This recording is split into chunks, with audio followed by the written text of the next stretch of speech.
Hi everyone, and welcome to the next of our Thrive webinars, What's Next for L&D, the future of workplace learning through the lens of skills and AI.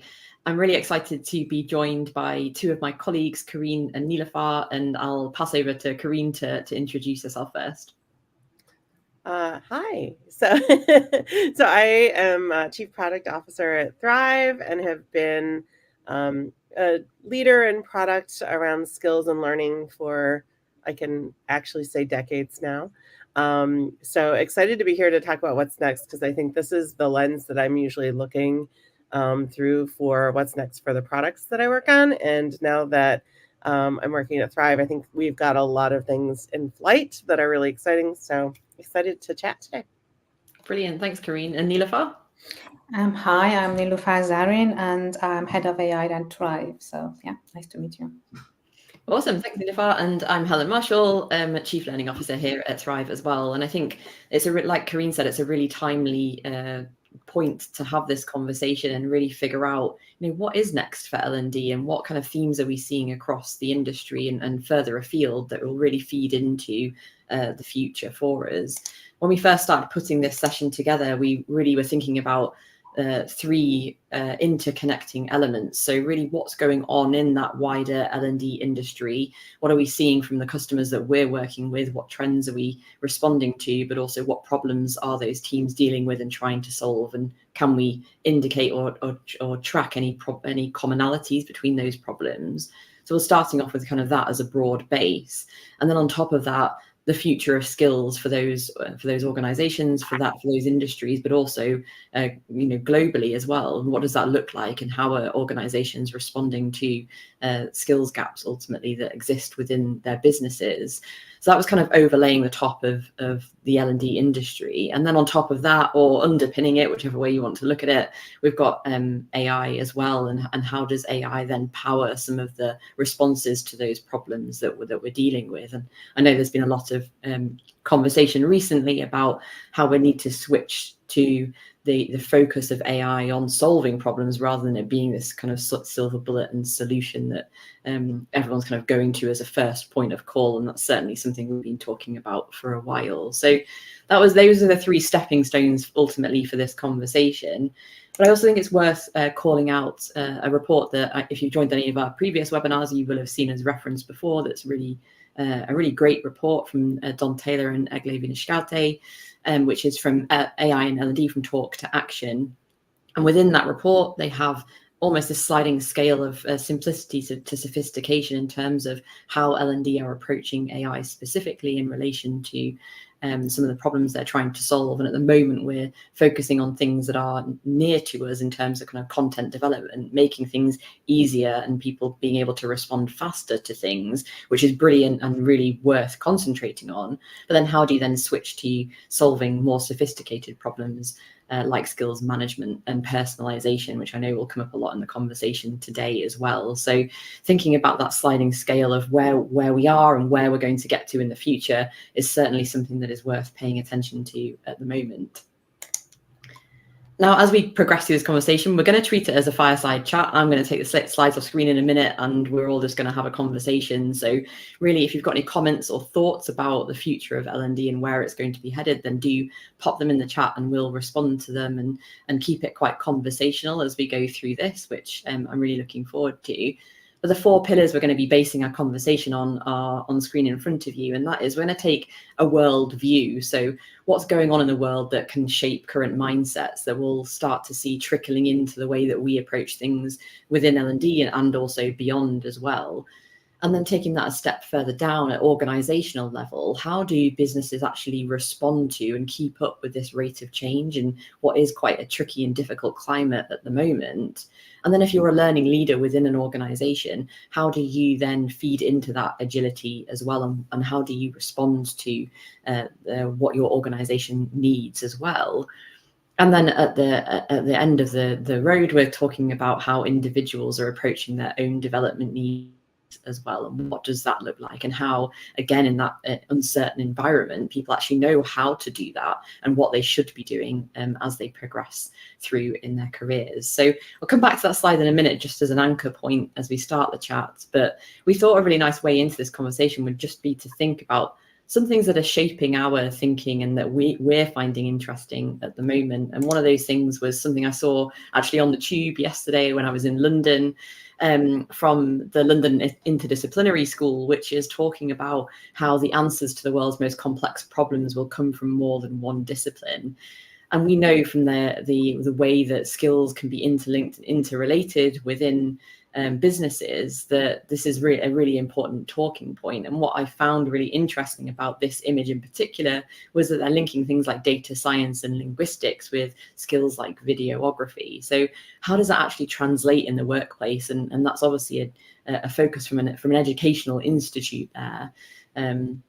And so, yeah, I guess that's my jumping off point, that actually, you know, these things are going on in the education system or the wider world. And if we're thinking about that interconnection of skills, that's a really good place to be headed ultimately. And we'll probably unpick some of that in the conversation today. But Koreen, I know you had something really interesting to share on this as well. Well, first, I think this image is really like very interesting, just to think about the interconnectedness of things like ecology and linguistics and videography. I think while they may seem like completely disconnected disciplines, I think we're seeing more and more convergence of how different areas of expertise are interacting with each other, because technology enables us to access information and interact with information in different ways and apply different lenses. So I'm fascinated by this. I like it does absolutely relate to skills and how I could go off on a whole rant about how I think right now the industry is mapping skills to jobs and roles. And that I think was a great starting point.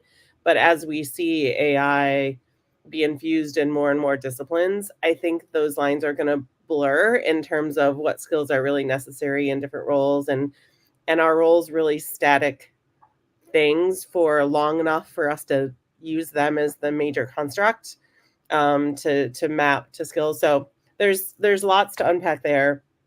I tend to think about, when I look at emerging technology, I tend to look at some of the consumer industries of where innovation is kind of at the very like spear's tip of what's happening. One of the areas that I've been looking at really closely is what's happening in the entertainment industry, and specifically in visual media, television and film, because I think one of the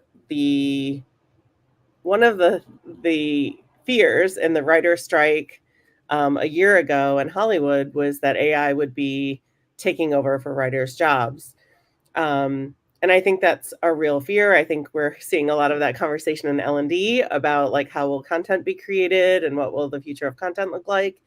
I think we could actually learn a lot from what's happening in the entertainment industry, that there is a lot of efficiencies to be gained from leveraging technology to help us speed up the process of content creation, if we just use that as a big bucket. And I don't know that we have the tools yet or the rigor to be able to think about how we're going to interact with that or how that's going to evolve our industries. But I do think we can look at other markets to think about how innovation is disrupting and affecting them, and therefore how it might eventually catch up to our internal L&D functions and how it impacts our day-to-days. Yeah, that's really interesting, isn't it? Because I think it's one of those things that there was initial, I suppose, an element of fear over the, you know, how is this changing? How do I adapt? What does this mean for me? And that was certainly something that we were experiencing in L&D specifically, certainly the beginning of last year. And that's, you know, now it's time like thinking about how you adapt to that change and how you can embrace it and think about what it means for you and your future in a positive way rather than a negative way. Niloufar, I'm interested to hear your thoughts on Koreen's example there. That's very true. Actually, Harvard Business Review published an article this year and gave some estimation of stats on the fact that the average half-life of a skill is now less than 5 years, to Koreen's point, that the lines are blurring and the interconnection, definitions might not be there like a long term. And also for some tech fields, that life is actually less than half, is 2.5 years. And a lot of people constantly need to think about what does the job role and a skill means for them in terms of like upskilling, gaining new skills and perspective, and defining the job roles and what job roles and like the responsibilities means for them, and applying different lenses on the work that they're doing, and how can they do other aspects of the role better, basically. I think that's a really interesting point around roles and skills. It obviously came up, Koreen, in what you were saying about going down a rabbit hole, and maybe I'm about to go down that rabbit hole, I don't know, but certainly in recruitment we're seeing that shift towards hiring for skills over hiring for roles. And Yep. I think like you were saying, it's how does that actually play out, and have we really started to get that? Well, I think we're on the beginning of that journey. I was gonna say we haven't got it right yet, but I think there's a lot to unpick and explore there in terms of what that looks like, particularly how you unpick someone's educational background and experience alongside the particular skills they have, and then what that means for the future of their role within a business as well, or their skills within a business, I suppose the language would be. But it's, yeah, we're definitely seeing that trend in recruitment, aren't we? And I think I think there's a lot of implications for not just the work and the organization of work that companies are doing. It used to be that someone would choose a career path in a particular domain area, and you would learn and grow and develop expertise in that area over time. The minute we kind of take away that construct of job roles and areas of domain expertise that have longevity, and we say you're going to build expertise, or you're going to build capabilities in a variety of skills over time to meet the needs of work in organizations and the jobs to be done, then that idea of becoming an expert in anything becomes kind of this it's like a notion that may not be relevant for a significant portion of the workforce anymore. And I don't know that we'll ever get away from folks that focus in a particular area for their entire career, but I think it will become less and less common that is what everyone does. I think it will become more common that people enter a career. I'll use myself as an example. It's very rare that I meet someone who's a product manager who says, I always wanted to be a product manager when I grew up, or I went to school to be a product manager. Almost everyone who moves into product management comes from a different domain area and somehow finds themselves in a position where they have the skill set or the interconnectedness of the skill set to be able to successfully be a product manager. I think that will be true of more and more jobs. And I think those jobs will evolve over time at a pace that people will need to be a lot more agile in thinking about what are the things that they're good at and how can that apply to different types of work, and how do you then, we're jumping right to the end, but how do you communicate as an individual what you're actually good at so that you can have that conversation with an employer to say, what is the work that you need to get done, and what are the skills that I have that can map to that work? It sounds like that would be fairly tricky as well, though. And I'm going to play devil's advocate here, because when you're talking there, I'm thinking, well, a lot of people who work in L&D have fallen into L&D accidentally and haven't, gained qualifications or got degrees or studied, the field, and a lot of the skills that are gained are through application and experience.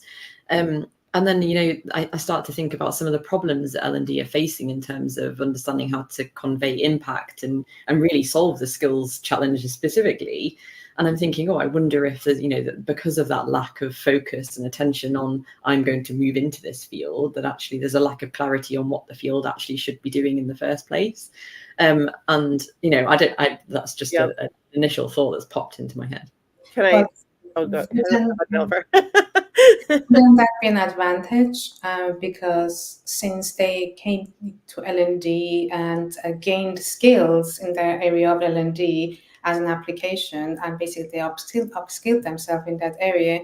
It means now to thinking about the future and how L&D will look like and what a skill needs to do. They already have built that resilience and they already have gone through that path.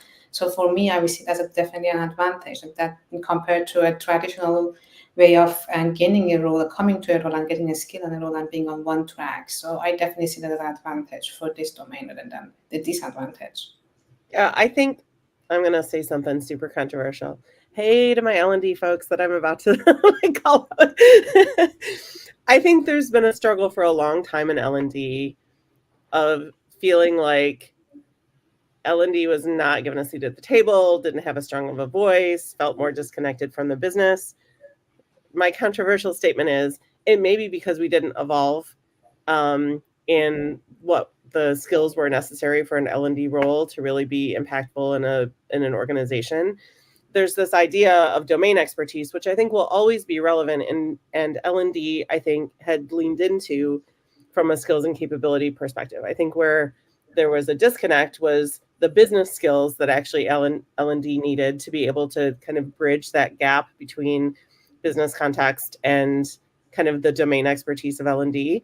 I think we're seeing more and more, marketing skills and data and analytics skills and things that really could help us bridge those gaps were not really a focus for a while for L&D as a function. And I think more and more the people side of the business, L&D and HR and talent, are all seeing that they need to build up those skill sets to be relevant and really support business needs. So I don't know that I think that the domain expertise will go away necessarily. I think that'll be necessary, but I think the adjacent skills and supporting skills that are required to do those roles are probably already evolved, and we need to just have more visibility and awareness of what do we really need to be successful, and where do we have gaps? How do we close them? Looking in the mirror a little bit of the things that we're talking about for whole organizations, can we look at ourselves and say, how does that affect me in my role today from an L&D perspective? And I see Kurt asked a question about not having job-related courses in early education. Just want to respond to that really quick, because if you don't know me, I have 7 children. They're all young adults now. And but I've kind of watched the trajectory of, at least in the US, and maybe this is true in the UK as well, that earlier and earlier kids are exposed to kind of job tracks or kind of areas of function. Here in my local school district, they have sub schools of units around the arts or around engineering or around healthcare. And I think there's going to be a backswing to that, because I do think while it's interesting for kids to start to explore career paths and domain areas, I think the reality is that it's going to be very hard for early education domain areas to keep up with the rate of change in the market. So I'm not opposed to earlier exposure to skills and jobs and those types of domains, but I think it's very hard for kids to pick early what they may want to do as a career, because one, by the time they get into the job market, those jobs will be dramatically different. And two, because I think we all are going to have to be build the flex skills to be agile in our careers. It seems to me that every time I start a conversation around skills, I end up looking at education systems broadly within the UK, specifically to the UK, obviously that's where I'm based. But I think, to your point, Koreen, education systems anywhere and how they're approaching this type of problem or opportunity to bring in some of those broader range skills, maybe that are more applicable to a bigger range of roles or businesses in the future. But really that way of thinking, I always come back to it and think, well, the education system has got a lot to answer for, but how can we maybe start to, in the education system, start to then, on the other hand, show people how you actually learn more effectively and actually build people up to have an idea about what learning will actually be in the future, and how they can kind of adopt that learning mindset, which so many customers that we certainly speak to talk about this ideal of a learning culture and have this ideal of, oh, we want to get over here, and that's, all people will be self-serving and everyone will be understanding what skills they need to develop and how to do that. And I think if you don't necessarily have an understanding of how people learn effectively, then you can't necessarily, the two kind of are opposing a little bit. And so there's two things there in what you're saying is that the education system more broadly and the type of subjects and opportunities that are afforded before you even get into the workplace, but then also how do people learn and understand what learning is in order to then take that thinking forward into the workplace as well. It's an interesting point. Niloufar, have you got any thoughts on that? I think the problem is not a static problem of you go to university and ends. It takes a village for the whole constantly gaining your skills and keeping up with their skills, especially in the faster space that they will be changing with the technology advancement right now. And it would be, I think education and university is one element of it, but then it's about government policies and non-government organization policies, companies about their hiring strategies, their upskilling strategies, and thinking about that as a whole, let's say, ecosystem, or it takes a village to go to it. So it wouldn't be a static solution problem to solve. And I would say it's going to be very hard for educational institutions just to try to solve it, because it's not static. By the time they try to implement something, maybe their skill sets and the role and jobs have changed. So it goes back to the whole ecosystem from my perspective, with that speed that everything is changing. What do you think also about, I guess, bringing back into the workplace, thinking about how the workplace is currently changing and adapting to people and people's wants and needs, essentially, and thinking about things like flexibility and hybrid or remote or not coming back to the office or whatever that looks like, because I think that's also playing into this conversation about skills and what skills are needed in those certain environments as well. I think we're kind of in a place of chaos right now. I mean, I think when I look at what we consider options for how we work and how we work together, so I had been working remotely for like maybe the last 20 years. Most of my career I've worked remotely, but most people had not had the experiences that I had. And so in 2020, whole world starts working from home. Everyone's kind of grappling with the benefits and the risks and the drawbacks of that as a dynamic. And to be candid, I think a lot of us really missed being in person with folks and like having that interaction, which certainly has been something that I've learned over time working mainly remotely, is that having that face-to-face interaction time is actually really critical to keep building relationships and trust and communication, collaboration. All of those skills, I think, are strained when you don't have the ability to work with people in person, at least at some regular cadence or expected cadence. But it also shifted, I think, a lot of people's expectations of, why do I have to be in a physical space to do the work that I'm doing, or a particular physical space to do that work. And I don't think a lot of our whole world has been built on the idea that you go to work, that you like go to a building or you go to a location and people work together. And we're seeing some organizations saying, yes, that is still true. We think the best way to do the work and build the skills and all of the things is still in person. But I think in general, the Pandora's box has been opened. Like, most people know now that they can be effective in different contexts or with more flexible schedules or by some hybrid model at a minimum. And I think that there are some implications for how we develop skills. I mentioned my kids. I think a lot about how they will establish themselves early in their careers if they're not working alongside experts or paired with people, like if they're working at home and trying to figure things out and don't have that kind of early career apprenticeship model that we don't talk about but is going to start to be very obvious as we have people entering the workforce and the workforce is distributed. Yeah. So it's a real question for me of like, how do we address the fact that we know that this is true? It's different for someone who's been working in an industry or in a role for 10 years to suddenly go hybrid. It's very different for someone who's trying to learn.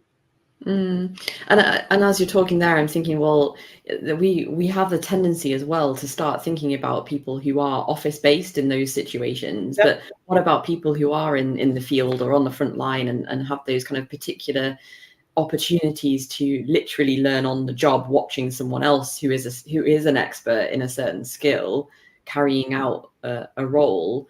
And how do you then create an environment where that learning is then continuous? So you're watching someone or replicating the work that they're doing, and you can then carry that forward. And I think there are obviously quite a lot of industries where with an aging population, you're going to end up with a skills shortage if you don't have the experts that are there to guide people and provide that expert knowledge. So how do organizations adapt to that element of talent shortage, I suppose, as well? I'm not maybe asking you for an answer. I'm just suggesting it as a question that we need to be thinking about. I'm super curious about Niloufar's answer to this one, because I similar to my opening statement about Hollywood writers and like fear of jobs going away, I think deskless workers, depending on the role and industry and function, are at high risk for automation. We're already seeing it in kind of automated cashiers. We're seeing like Amazon stores where you just walk in, take what you want, and walk out, and they automatically charge you. Like and some of those experiments are going well and some of them are not. We all actually were at a restaurant in London where they had a robot dish taker. And we were all like, oh my gosh, there's a robot doing this job. I mean, it's a really interesting shift in thinking about how all right, I'm going to let Niloufar talk because I'm super curious what she thinks. I'm going to put a technologist hat on and answer this question. So the technology evolution takes time, and it's getting shorter and shorter to pass milestone, but it takes time. And it will happen, and it depends on the readiness of a society to onboard that technology readiness. For example, the robots in restaurants, in hotels, were there in Singapore and in Japan a few years ago, in 2017, 18. I had them in the hotel, I had them in the restaurant, I had them in train stations, but now they are more available in the West from that perspective.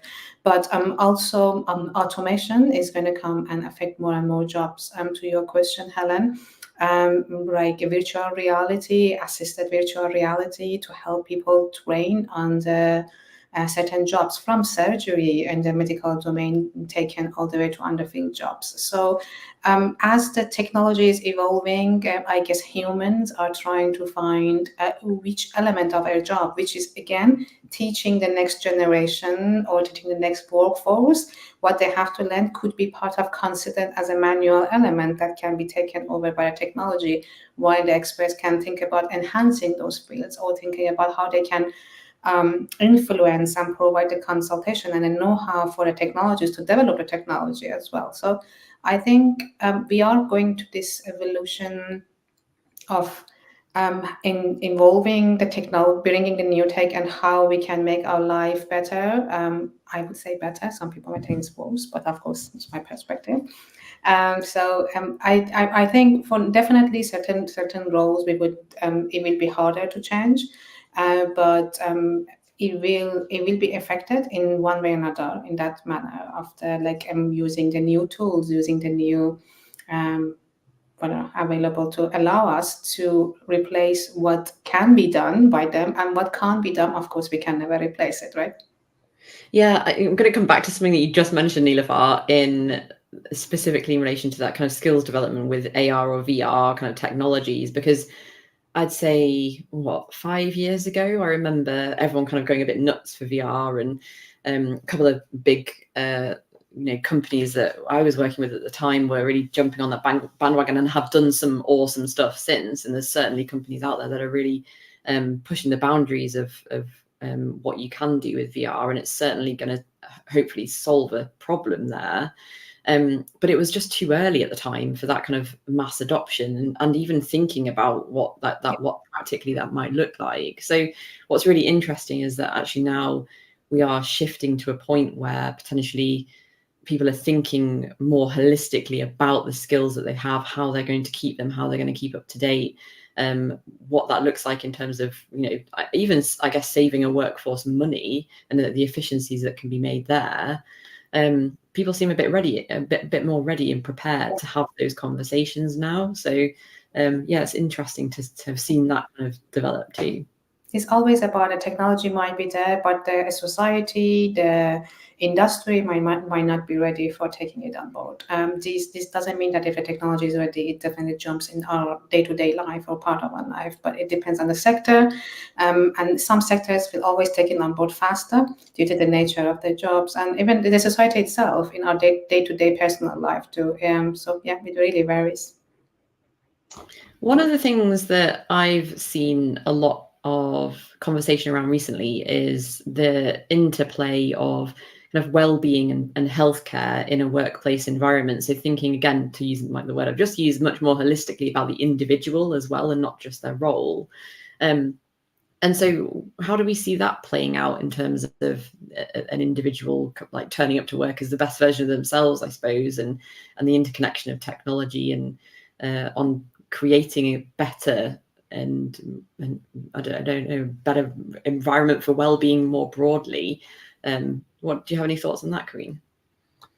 I am at super risk of getting really philosophical and not very pragmatic, but bear with me for a second. I think we are at a intersection point of kind of thinking about the place of humanity in a world where technology is more and more capable, and what should people really be focused on and doing. I definitely think technology has impacted mental health in a variety of ways and people's idea of well-being. One of those like changes has been social media. I don't think our brains have been able to adapt as fast as information is available to us, and I don't think we were equipped to handle the impact to our own, like how we think about joy, how we get affirmation, how we experience empathy. There's a lot of things that were kind of pushed in society as a whole, I think, as new technologies were introduced. Someone mentioned, I saw in a comment about being at university when the internet came out. I was at college when the internet was a thing. Yay, Gen X. and Gen X is often forgotten in a lot of conversations because we're a smaller subset of the population. But I think one of the things that's unique about what happened with Gen X is as we were coming of age and as we were entering the workforce, technology had one of the most dramatic shifts. And then when millennials were really entering the workforce, social media kind of changed the dynamic of how relationships and information was being shared. And now my kids are experiencing AI. And like now it's not just information, but it's the synthesis and generation of new content. That's hard for us as a species to grapple with all of that change and our sense of who we are in a landscape that's constantly changing and evolving in terms of those relationship dynamics and information dynamics. So I think it's no surprise that has led to conversations about well-being in the workplace. I don't think it's a thing that we talk about a lot, that it's actually the nature of the world evolving that's affecting mental health as much as it is stress and pandemics and all of the other things that are happening. I think we kind of don't often say, of course we're freaking out, like the whole world is changing and we don't know how, and we're trying to like navigate that, and we're trying to figure out what does this mean for me, because ultimately every person kind of comes back to what does this mean for me. And so I think a necessary focus for employers, workforces moving forward, but really holistically as a society, is how do we take care of ourselves and think about ourselves, because our metrics of success and what good looks like and in a work environment is inevitably going to shift, which means our whole systems will have to evolve to account for that.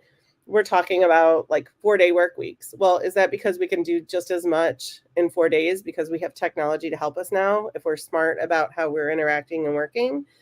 What does that mean for people who measured their success by working 80 hours a week? What if you don't have to and you can do the same amount of work? Like, what does that mean?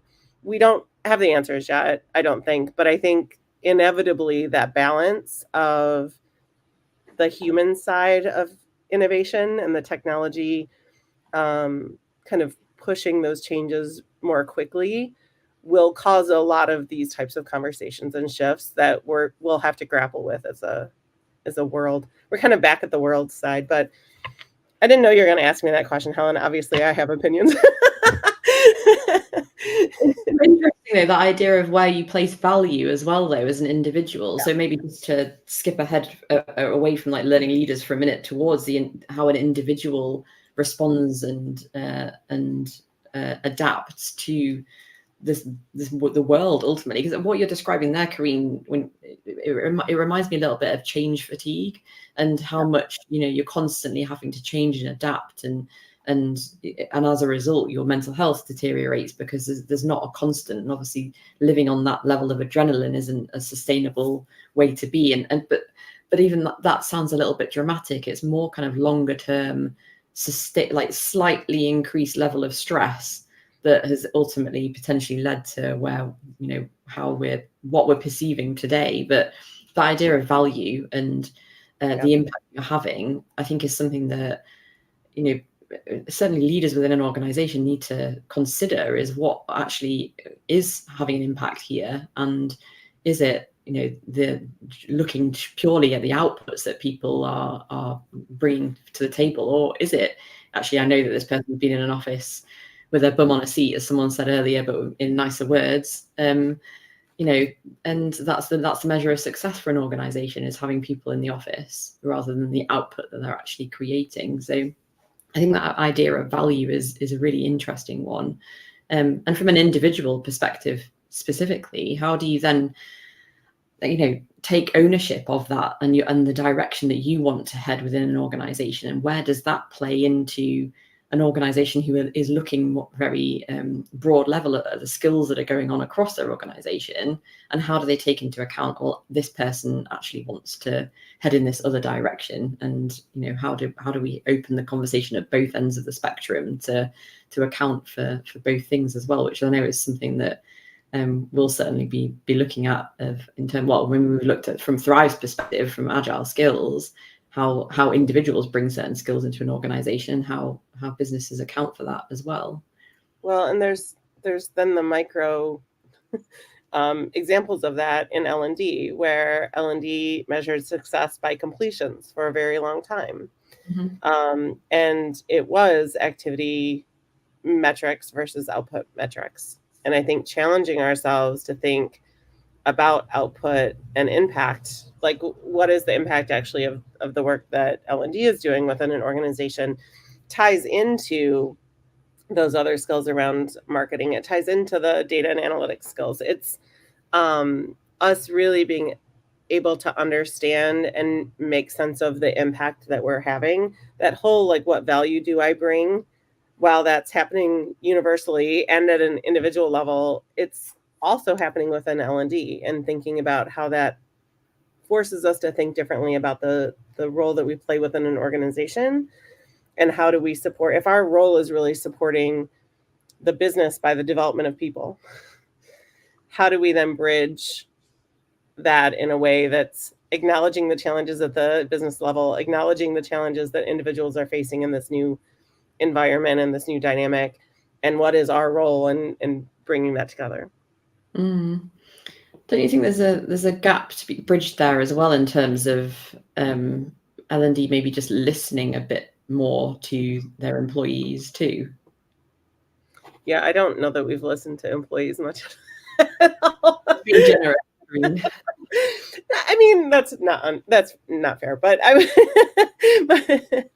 but I will say a lot of folks that I've talked to over the years have said the words like they feel like an order taker. And those orders were not coming from the employees themselves. It was coming from the organization. It was coming from other leaders in the organization saying, we need X. And I know that there's been lots of pushback on, but how do we actually understand what the problem is that we're trying to solve? How do we actually understand the audience that we're solving that for? Like all of the good discovery functions for us to actually listen and figure out what we need to do. I think the employees themselves have been an underserved area for sure. Niloufar, is that something that you, I mean, I'm always really interested in your perspective, Niloufar, in general, because I know how brilliant you are, but also because you're from outside the L&D industry. And so you have a unique lens and a unique perspective of coming in and thinking, well, why the hell are you doing this? Or that's really good. And having kind of that oversight is really interesting. Is that kind of interaction with an end user something that's fundamental to you and is something that you've seen L&D struggling with? Yes, I think how we always solve the problem here is that what the problem is for us, if the solution that we are trying to provide, if there's someone tells us this is what we need to do, it's like, why do you want to do it? What is it that we need to solve? So what I'm hearing from Koreen and yourself is that for L&D, if they ask them to, okay, look, provide this, is like, so why the need is for it? What is the stats for it? Instead of just being given the orders, like have anyone thought about, let me go and like find out that what is it that needs to be done. Maybe they're not aware of it. Maybe there's gaps that is falling through the cracks and they don't know why it's needed. It's there to help the organization find their skills and their roles. But have anyone thought about understanding exactly what the skills and roles are there, and can they, like, I'm sure L&D is in the best place to think about what's the relationship between those skills and the roles, and not necessarily the whole organization and the teams and the hiring managers that they want, and how can they bridge it within the organization itself and talk to the employees to see, for example, like how the employees wants to come on board to reskill or to a new role and bring them in a journey with themselves. So it goes back for us, like how it goes back to us to see, can we think outside of the box and solve this in a different way, or we take the pride of being the solution provider, so we go and do our research and dig.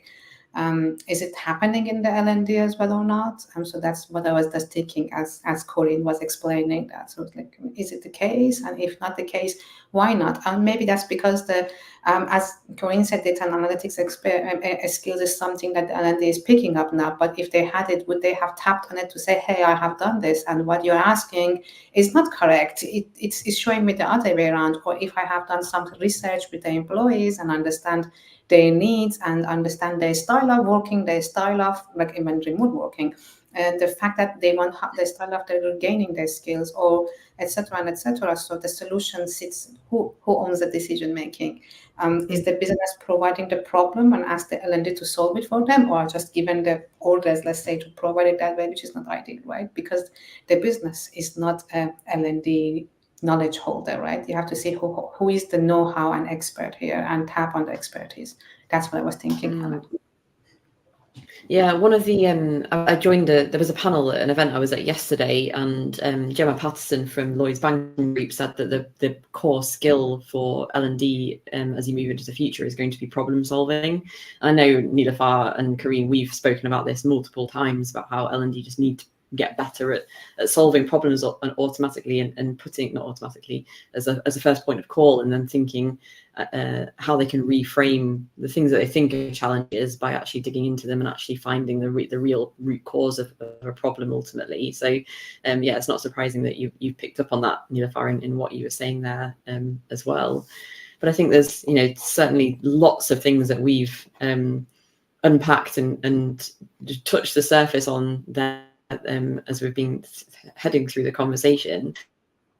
And certainly, I guess there's quite a few themes in this for me. And obviously, we're talking about skills and how people approach skills and what those gaps might look like for an organization, but also things like, how do you then attract and retain talent within an organization if you are focusing on what skills they have and what skills they might need for the future, and what skills you need as an organization for the future as well. And Koreen, I know you've probably got some thoughts on that.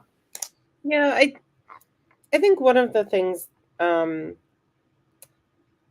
don't think it's fully realized yet, but I think it's the right direction to think about. So if all of the things we've talked about so far turn out to be true, that technology change is going to disrupt jobs, structures, work to be done, that skills become more important, that organizations need to really be agile and constantly evolving. And one of the kind of areas, not L&D specific, but I would say adjacent, is thinking about internal mobility and job marketplaces, and thinking about how to bring more visibility to employees themselves of the opportunities that exist to stay within an organization. We know that folks are staying shorter and shorter periods of time at organizations. It's not uncommon now. I mean, for a while it was 2 to 3 years. I would say we're seeing a lot more folks that are in an organization for a year at a time and then moving on to a different role. And I'm saying that I don't have any quantitative data on this one. I just see it in every job that we post.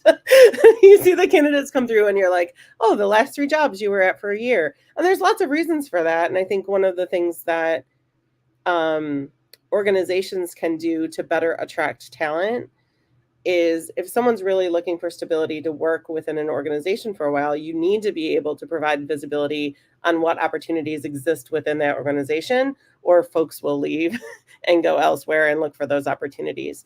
And so I actually think it's very smart that companies are thinking about, well, how do we make that more visible? How do we create job marketplaces? How do we talk about skills and mapping that to opportunities so that people can start to think about adjacent career paths and flexibility and what their career path looks like.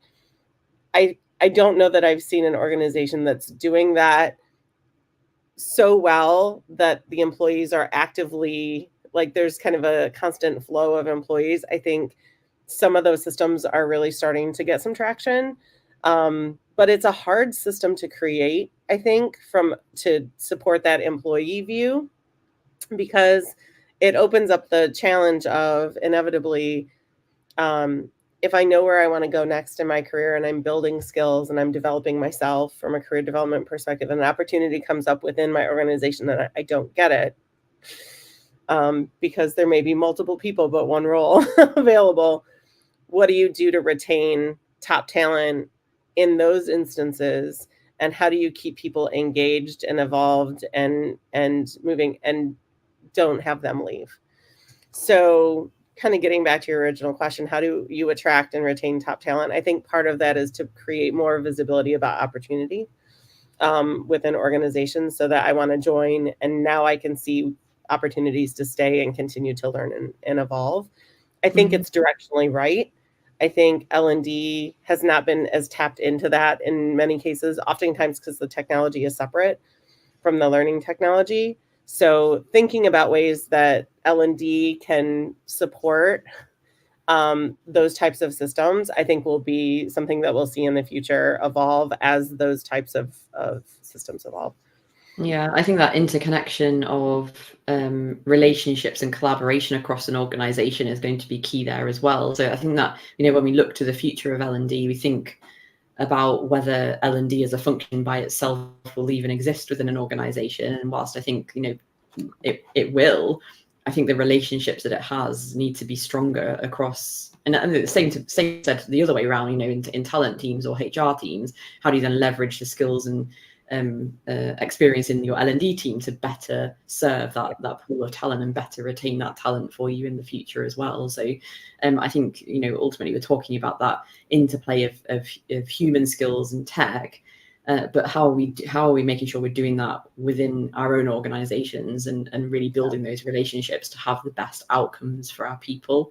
Because ultimately, one of the top reasons that people leave their jobs, we know, is through lack of investment in their personal development and professional development. So if you can find a way to solve that, then you're much more likely to keep people. But having said that, to your point, Koreen, and it's definitely something that we are seeing across various conversations that we're having is that people are what would have maybe 5 years ago be seen as job hopping 1 year to the next, 1 year to the next. That's just the way that people are approaching work now, and because of the amount of opportunities that are out there. And how do we then do the best for those people in the time that they're going to be with us and get them to a point where they hopefully want to stay, and we've made an investment as a business in them, but also if they have to go and find a different opportunity with different skills elsewhere, then great. It's a very fine line. I don't envy the people whose job it is to really think about figure that out.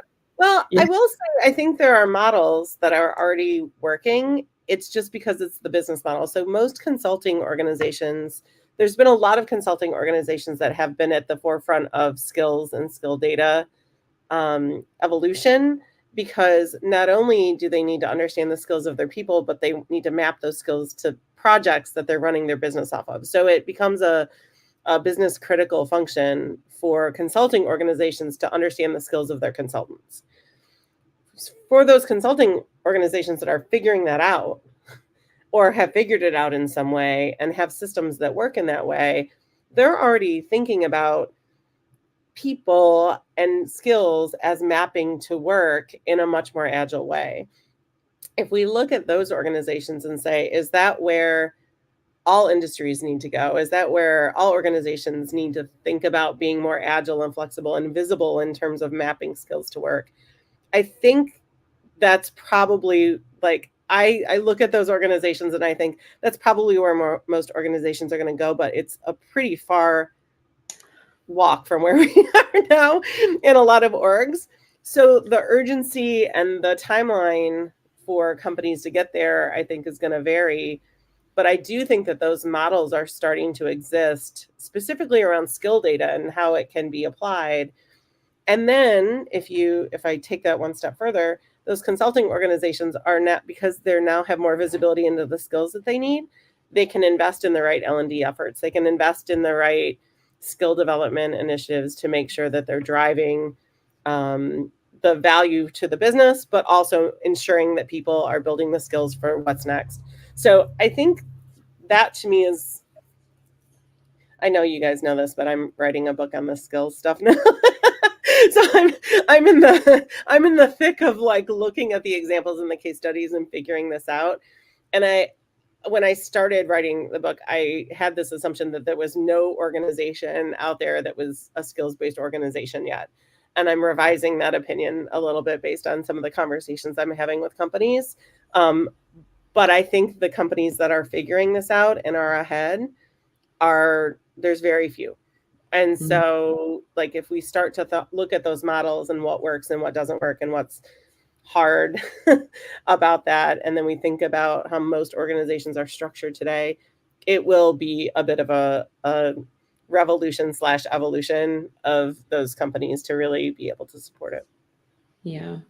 And I can't wait for your book to come out, Koreen.